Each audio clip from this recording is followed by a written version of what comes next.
From A&E, this is Biography.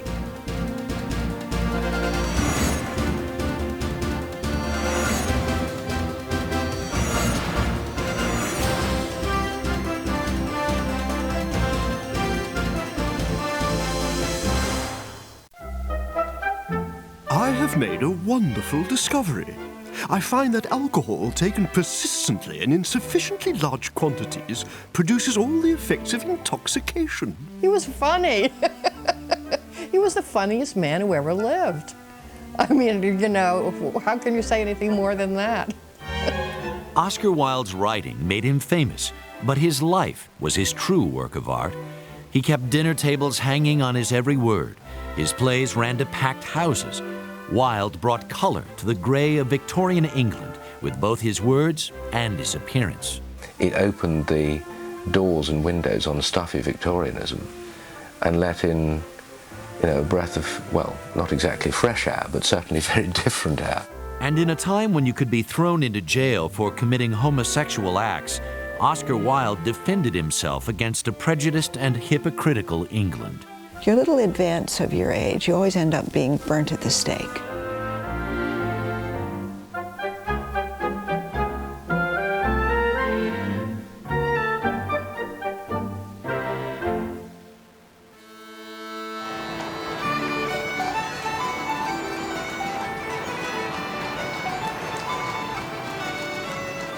Oscar Fingal O'Flaherty Wills Wilde made his debut in October 1854, 2 years after his brother Willie and 2.5 years before his sister Isola.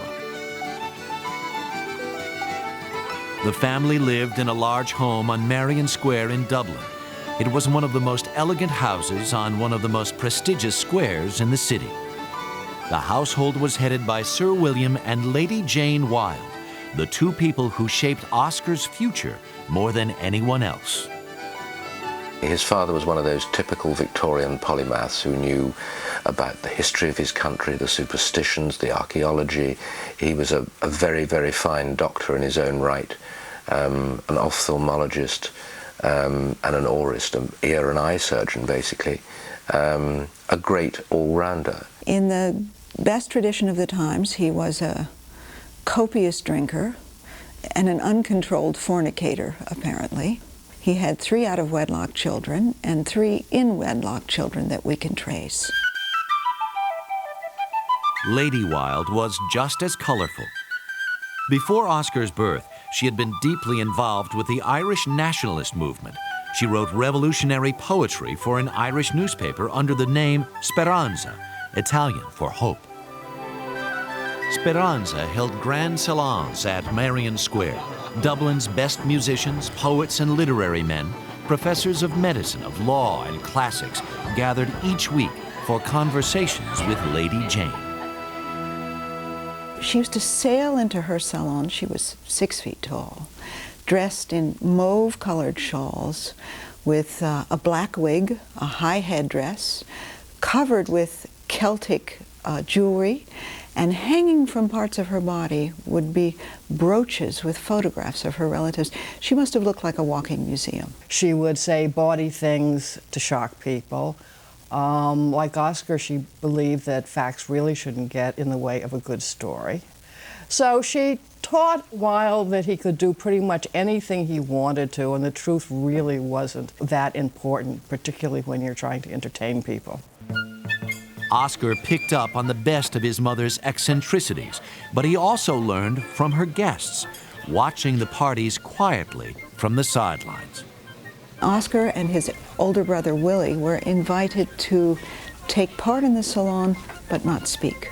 So they learned to listen before they spoke. They trained their ears before they trained their mouths. Speranza Salon was Oscar's first classroom. His second was the elite English-style boarding school Portora, where his parents sent him at age 9. Wilde excelled in his studies and was awarded a scholarship to Trinity College in Dublin, just down the block from his parents' home on Marion Square. He says to this friend, "You must come home and meet my mother. We've founded a society for the suppression of virtue." It certainly, I think, demonstrates to us that he and his mother were very much in cahoots with one another, trying, in a sense, both of them to, there were elements there, I think, of trying to shock society already. But afternoons with Speranza didn't get in the way of his studies. Wilde left Trinity College in 1874 on another scholarship, this time to Oxford University. Wilde rounded out his education by dating girls, rowing crew, and cheering for cricket and football games. At 6'2", he made a formidable presence at the university. He was a tough guy. He was no blushing violet or sort of drooping pansy. He was big. He was a very proud nationalist Irishman. Those who met him didn't think, oh, here comes some, Nancy boy. It was at Oxford that Wilde embraced the aesthetic movement, an attitude that the sheer beauty of objects would improve one's quality of life. Wilde adopted an aesthetic pose. He traded in his plaid wool suits for silk and velvet and grew his hair. He was formulating a life's philosophy that looked at himself as becoming a work of art.